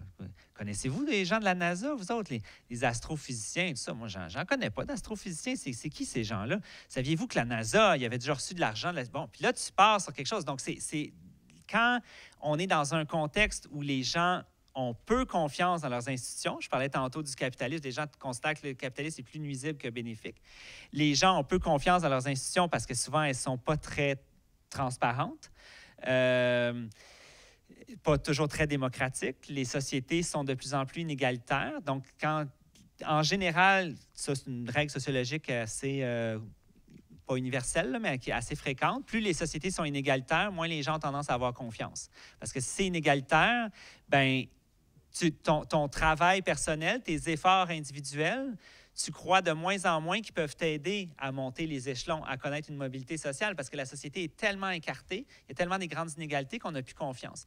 Donc, si on veut comprendre comment le complotisme réussit à aller chercher des adhérents, selon moi, c'est beaucoup plus en allant dans ces causes-là. Qu'est-ce qui arrive avec nos institutions démocratiques? Est-ce qu'elles sont assez transparentes? Est-ce qu'elles sont égalitaires? Est-ce que les scientifiques sont assez proches de la population? Est-ce que les journalistes sont proches de la population? Est-ce qu'il y a un fossé qui s'est créé, qui fait que ces institutions ont l'air assez loin, finalement, des gens? Donc, quand des complotistes arrivent en disant, bien, savais-tu que telle chose? Bien, il y a comme un terreau fertile là-dedans. Fait qu'à ce moment-là, le rôle d'Internet puis des médias sociaux, oui, il y a un rôle. Puis j'en parlais tantôt, tu sais, comment ça va chercher l'attention, tout ça. Mais le fond du problème, c'est plus ça. Puis je trouve même des fois dans le travail qui est fait pour déconstruire le complotisme puis la désinformation, on dirait qu'on ne va pas assez dans cette direction-là, parce que c'est comme si on prend pour acquis que le système fonctionne, puis on se dit, ah, ben dans le fond, les complotistes, il faut juste leur donner les faits, il faut juste leur dire, ben non, regarde, j'ai fait du fact-checking, puis finalement, c'est pas vrai. Ou on fait des enquêtes, il y a eu des enquêtes qui ont été faites où on essaie de mesurer si des gens sont complotistes ou pas. Ça, c'est souvent dans les médias. Hein? C'est quoi le pourcentage de gens qui vont... C'est pas si évident que ça là, de mesurer si quelqu'un est complotiste. J'ai vu des enquêtes, ça c'est des enquêtes au Québec, là, je pense, qui avaient été commanditées par l'Institut de la santé publique du Québec, dans le temps de la pandémie là aussi, où est-ce qu'on met des affirmations, puis on dit jusqu'à quel point vous êtes d'accord. C'est tout à fait d'accord, plus ou moins. Puis une des affirmations, c'est quelque chose du genre, mon gouvernement cache des informations importantes sur le coronavirus. En tout cas, je ne sais pas si vous avez entendu parler de la ventilation dans les écoles. Bon, il y a plein d'affaires où est-ce que il y avait des tests qui avaient été sur la ventilation. On avait ouvert les fenêtres 20 minutes avant pour changer les tests. Est-ce que les classes sont suffisamment aérées? Est-ce qu'il y a trop de gaz carbonique? Donc, il y a plein de cas où la santé publique est proche du politique. Donc, il y a des raisons objective, selon moi, de douter du caractère transparent puis démocratique de nos institutions. Mais là, on dit, ah, mais là, si vous pensez ça, bien là, ça veut dire que vous êtes complotiste. Mais en tout cas, je trouve on passe à côté du problème quand on fait le diagnostic de cette façon-là. Donc, on a perdu confiance dans les institutions, mais aussi dans une autre institution, si on veut parler comme ça, qui sont le journalisme traditionnel. Mm-hmm. Et peut-être que ça pourrait nous servir pas de conclusion, là, mais disons, on pourrait discuter de ce dernier chapitre. Qu'est-ce qu'on pourrait faire, disons, pour reconstruire à tout le moins ou réparer cet appareil médiatique-là, selon vos souhaits? Oui. Bien, j'ai beaucoup parlé d'économie tantôt, la quête de profit, tout ça. Je pense que autant du côté des médias traditionnels que des médias numériques, des médias sociaux, on aurait intérêt à avoir des médias beaucoup plus communautaires, au sens où, d'abord, qui ne sont pas orientés vers le profit. Il y a des expériences assez intéressantes qui pourraient être faites sur comment financer par des fonds publics des médias qui ne seraient pas des médias étatiques. Il y a des gens qui développent des stratégies que moi, je trouve assez intéressantes. L'idée que, mettons, par exemple, on fait de l'imagination politique. OK? On imagine qu'on va chercher l'argent chez Google, chez Facebook. Ils en ont de l'argent, eux autres, là. Ils en ont en masse. C'est dans les paradis fiscaux. Mettons qu'on fait de la lutte aux paradis fiscaux. On va chercher beaucoup d'argent chez Google, chez Facebook, Apple et compagnie. Donc, on a, je ne sais pas moi, un 200 millions de dollars là, qu'on a pour aller financer les médias. Bien, plutôt que ce soit l'État qui détermine comment ces médias-là sont financés, si plutôt on établissait une liste de médias sur la base de critères non idéologiques. C'est des médias qui sont à but non lucratif, c'est des médias qui font partie du conseil de presse, donc qui sont prêts à faire que leur contenu soit validé. C'est des médias qui corrigent leurs erreurs. Toutes sortes de critères comme ceux-là, pragmatiques. Et que là, quand les gens font leur rapport d'impôt, qu'ils reçoivent après ça leur chèque, ils reçoivent une petite carte là, avec toute la liste de ces médias-là. Chaque citoyen, chaque citoyenne au Québec, chaque contribuable reçoit un 20 $, on va dire, qui choisit à quel de ces médias-là il veut donner son argent. Donc, on a des fonds publics qui financeraient des médias, mais ce serait les citoyens et citoyennes qui choisiraient à quel de cette liste-là, quel média ils voudraient encourager, ils voudraient soutenir. Ça favoriserait, entre autres, le journalisme local. Parce que des gens de communauté, des journalistes qui seraient à Rimouski ou en Montérégie, peu importe, qui diraient, regardez, nous, on a un bon projet, ou nous, notre journal, là, on veut développer telle ou telle section. Fait que si vous êtes capable de réserver un 5 de votre 20 pour nous, là, puis vous cochez là, ça va vraiment nous aider. Donc là, il y aurait un rapprochement entre la population puis le public. Parce que là, en ce moment, je rappelle, c'est beaucoup la publicité qui finance. Donc, si les clients des médias traditionnels, c'est les annonceurs, c'est pas un incitatif direct à aller solliciter le public pour savoir de quoi vous avez envie qu'on vous parle. C'est quoi qui vous préoccupe? Et ça, je pense que c'est une autre avenue de solution, de créer, développer des occasions de rencontres entre les journalistes et le public. Ça, hein, on parlait tantôt de comment les journalistes reçoivent. Ça, des fois, c'est comme « Oh my God, non, non, non, on veut pas ça parce que ils sont tellement maudits après nous. » Mais il va falloir le faire à un moment donné. Il va falloir que ces gens-là se parlent. Il y a beaucoup d'initiatives en ce moment d'éducation aux médias. Il y a une formation qui a été, entre autres, créée au départ là, par la FPJQ, 30 secondes avant d'y croire, mieux comprendre la dynamique des médias sociaux. Mais bon, c'est bien, j'ai pas de problème avec ça, sauf que ça s'en va encore en science unique. C'est de dire, là, le public, il n'a pas compris des affaires, fait que là, il faut y expliquer. Il faut y expliquer comment on marche. Mais pourquoi il n'y aurait pas l'inverse? C'est-à-dire, on va faire des tournées. On ne va pas faire des tournées pour vous expliquer comment les médias fonctionnent. On va faire des tournées pour savoir qu'est-ce que vous en pensez. Est-ce que vous trouvez qu'on fait du bon travail? Si oui, ben merci, tant mieux. Sinon, ben qu'est-ce qu'on peut changer? Ou juste de quoi vous aimeriez qu'on vous parle? Puis, ça se peut que ça ne soit pas agréable au départ. Ça se peut qu'il y ait... Tu sais, il y a des défis là, que ça pose, entre autres, parce qu'il y a des complotistes. Il y en a une qui est allée au congrès de la FPJQ, là, tu sais, elle a payé puis tout ça pour aller au micro. Fait que, tu sais, c'est sûr qu'il y a des risques, qu'il y a des trolls là, qui arrivent là puis qui se mettent à mettre un petit peu le bordel dans tout ça. Mais je pense qu'il faut réfléchir à des occasions de rencontres entre les journalistes et le public qui ne soient pas juste dans le sens les journalistes vont expliquer aux gens comment ils fonctionnent parce que les gens n'ont pas compris. Il y a toutes sortes des avenues plus collaboratives. Il y a un journaliste en France qui s'appelle David Dufresne. Donc, comment même aller chercher la collaboration, la contribution du public pour développer du journalisme. David Dufresne, il couvrait le mouvement des Gilets jaunes, les Gilets jaunes en France. Donc ça, c'était 2018-2019, très, très grosse contestation sociale, contestation économique d'un gros mouvement social français qui a été très fortement réprimé. La police est allée là, vraiment, là, c'est beaucoup de blessés graves, des gens qui ont perdu un œil, bon, ce genre de choses-là. Un petit peu comme en 2012 au Québec, mais fois 5-10. David Dufresne, lui, il couvrait juste la répression policière, puis les abus, la brutalité policière à l'endroit du mouvement des Gilets jaunes. Puis ça a commencé de façon un peu quasiment accidentelle. Lui, il faisait des signalements au ministère de l'Intérieur, donc un peu le ministère de la Sécurité publique, l'équivalent québécois, c'est la Sécurité publique.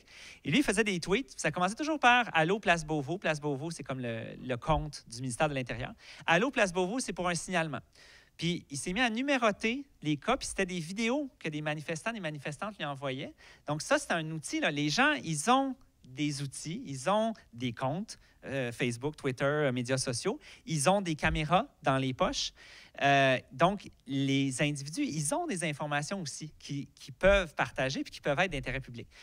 David Dufresne, il a colligé quelque chose comme 850, à peu près 850 cas de brutalité policière à l'endroit des Gilets jaunes. Puis là, même, il recevait des des témoignages supplémentaires. Il disait, il y a quelqu'un qui écrivait en disant, hey, ton cas numéro 243, moi aussi j'étais là, mais j'étais de l'autre bord de la rue, je t'envoie mon vidéo. Donc, il finissait par monter des dossiers avec plusieurs. Donc, tout ça, c'était par la collaboration du public.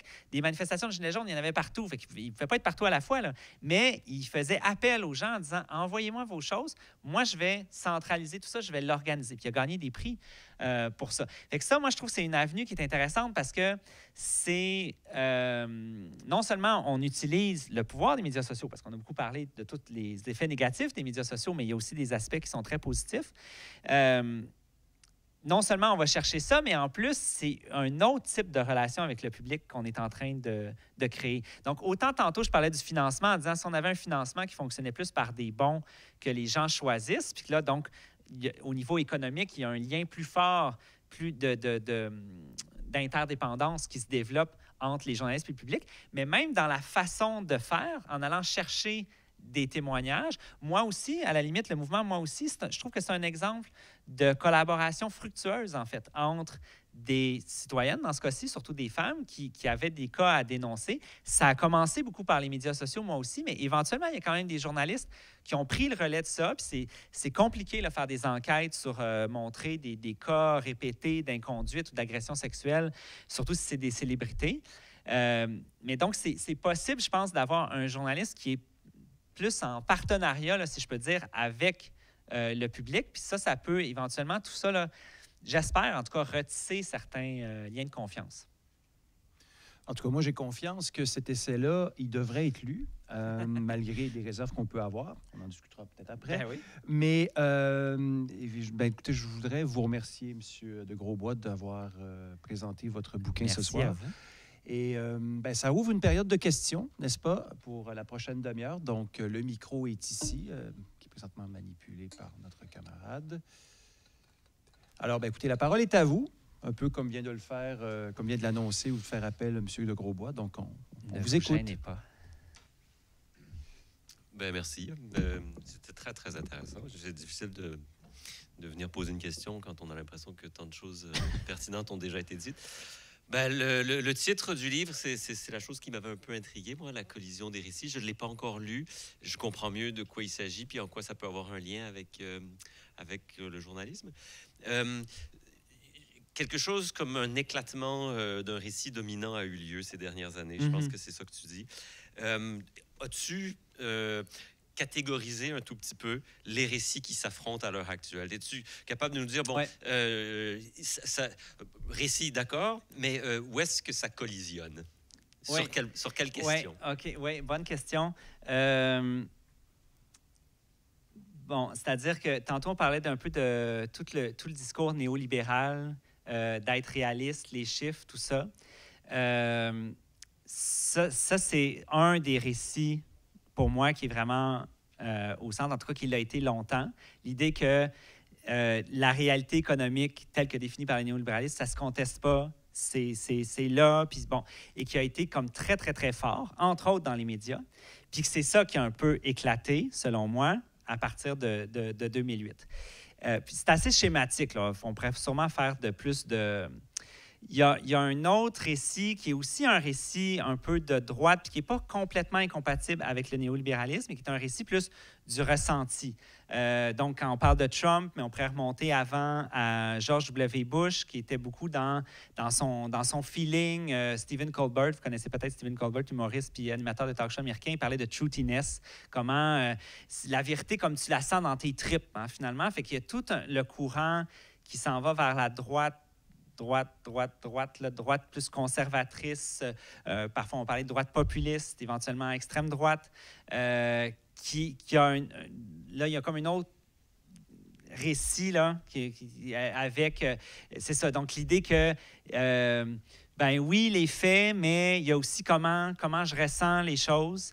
Donc, tout le complotisme aussi. Donc, vraiment l'idée que les institutions sont dysfonctionnelles, mais elles sont dysfonctionnelles parce qu'elles sont accaparées par des marxistes ou par des pédophiles ou par des satanistes, donc par toutes sortes de trucs comme ceux-là, qui est un discours qui est souvent aussi, en fait, qui est du complotisme aussi, qui a des anciens ressorts, hein, qui remontent même aux années 30. On parlait de judéo-bolchevisme, tout ça. Donc, l'idée qu'il y a une gauche complètement dévoyée qui est alliée avec des étrangers, des étrangères. Donc, à une certaine époque, c'était les Juifs.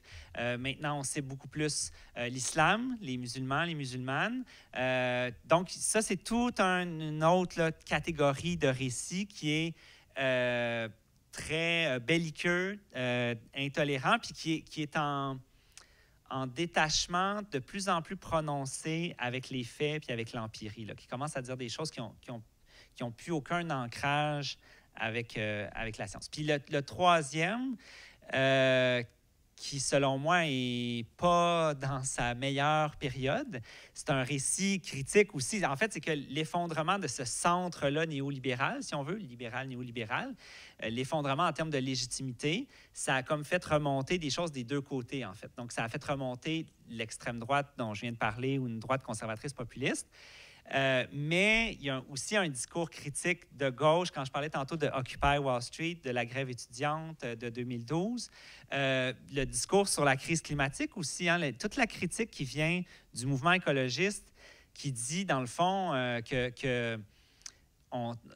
tantôt je parlais de la PlayStation 5 versus les crises humanitaires, que finalement, on est en train de se faire distraire par toutes sortes de nouvelles un peu anecdotiques puis un peu insignifiantes pendant que la planète brûle, carrément.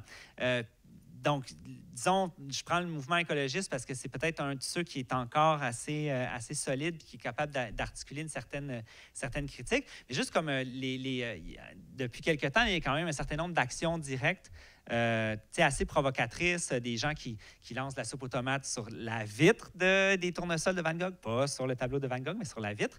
J'ai vu encore hier, là, il y a des gens à Amsterdam qui étaient en vélo pour bloquer les jets privés. Ils sont allés à l'aéroport puis ils empêchaient les jets privés de tout ça d'actions de perturbation qui, pour moi, c'est aussi un objectif, c'est des actions un peu presque situationnistes, là, d'intervenir dans le spectacle, de casser le spectacle, casser l'espèce de train-train, de ronron habituel, en disant, mais là, non, le système ne fonctionne pas, il faut le changer, mais pas le changer par les voies autoritaires de Trump ou des forces d'extrême droite, mais de le revoir plus de fond en comble. Mais je disais, c'est quand même un certain récit qui a de la difficulté, en fait, parce que c'est ça, les courants de droite en ce moment sont extrêmement forts, puis justement très habiles pour aller chercher attention autant médiatique que politique. En gros, c'est ça un petit peu les trois que je verrais. Là. Mais à très gros traits, là, c'est à peu près ça quand je parle de collision des récits. Ouais. Merci. Si je prends un exemple concret, là, l'élection de 2016, moi, je trouve que l'élection de Trump, c'est vraiment un moment là, qui est très, très éclairant en 2016. Puis, dans le fond, on avait Hillary Clinton, qui, je dirais, qui est vraiment le centre néolibéral, machin, Trump et Bernie Sanders. Bernie Sanders qui avait aussi un discours très, très... qui disait « The system is rigged ». Les deux, Trump et Bernie Sanders, disaient tous les deux, dans un sens, le système ne fonctionne pas, le système est pourri, mais en ayant des cibles différentes. Trump, c'est les Mexicains, puis c'est les musulmans. Bernie Sanders, il disait le modèle d'affaires de Wall Street, c'est la fraude. Ça, c'est un récit qui est complètement cassant par rapport au modèle économique. Puis Bernie Sanders, c'est peu connu, mais c'est le politicien actif, là, qui est encore en activité aux États-Unis, le plus populaire très fréquemment dans des sondages là, très sérieux. C'est le politicien actif, même durant la présidence de Trump. Puis, là, je n'ai pas vérifié aujourd'hui, mais il y a des sondages qui sont faits un peu à chaque trimestre, là, tous les 3 mois. Puis régulièrement, c'est un socialiste autoproclamé. Là. Donc, là, il y a un troisième récit qui est peut-être plus discret parce que le complotisme est tellement puissant pour être capable, encore une fois, d'occuper toutes nos discussions qu'on y pense moins, mais il est là quand même. Lorsque tout à l'heure vous discutiez de la question de l'objectivité et que Yannick avait peut-être mal compris qu'il ne s'agissait pas de l'acheter par la fenêtre, mais simplement d'être conscient des biais ou des présupposés à partir desquels on parle. Je caricature évidemment la position qui a été adoptée par mon collègue puisqu'il me force à venir prendre la parole. Je me venge comme je peux. Une des affaires, il me semble... Parce que, bon, tout ça, c'est dans une perspective post-positiviste, si je comprends bien le premier chapitre, ou en tout cas le résumé excellent qui en a été fait. Mais précisément, il me semble qu'en sciences sociales, la possibilité pour l'observateur de prendre totalement conscience de la position qu'il occupe dans l'acte d'observer un objet, elle est elle-même extrêmement problématique et problématisée. C'est-à-dire qu'être capable de se regarder aller, que ce soit comme un observateur en sciences sociales, en sciences naturelles ou en journalisme, pardon, c'est toujours quelque chose aussi qui est un peu compliqué.